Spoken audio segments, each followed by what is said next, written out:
We know Jesus is real.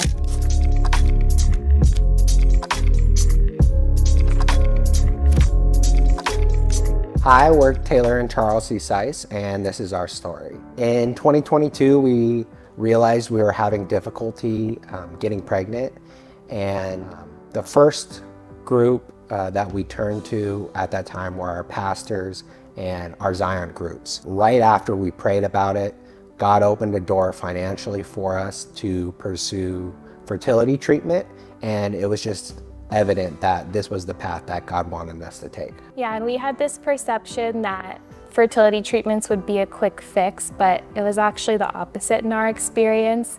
And we had gotten to a place where our doctor had said that it might be the end of the road for us, and we didn't know if having a biological child would be part of our story.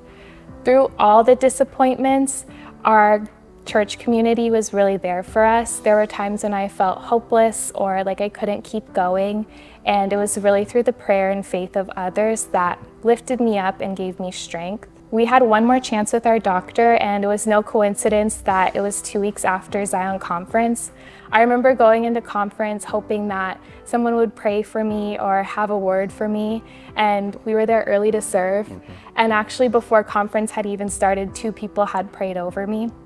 One of those people was someone I had never even met before. We were talking before conference, and she asked us how our journey was going, and she actually remembered us from a whole year prior.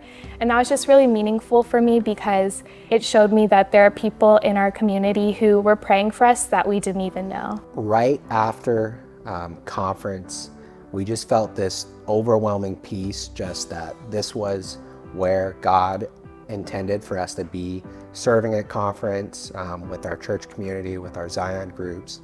And it was just a complete 180 from previous experiences that we've had with fertility treatment.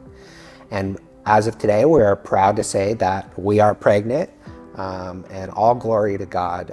He's just been so faithful in our lives, and we just can't thank our church community and just everyone that's been praying for us over the years. Yeah, and I think for anyone listening to this, it can be really vulnerable to share when you're going through a hard time.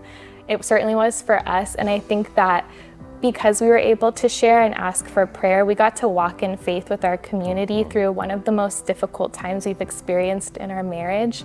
And then now on the other side of that, we got to celebrate the miracle with our entire community and all the people who had been praying for us and contending for our miracle. We know Jesus is real because we experience his miracle working power.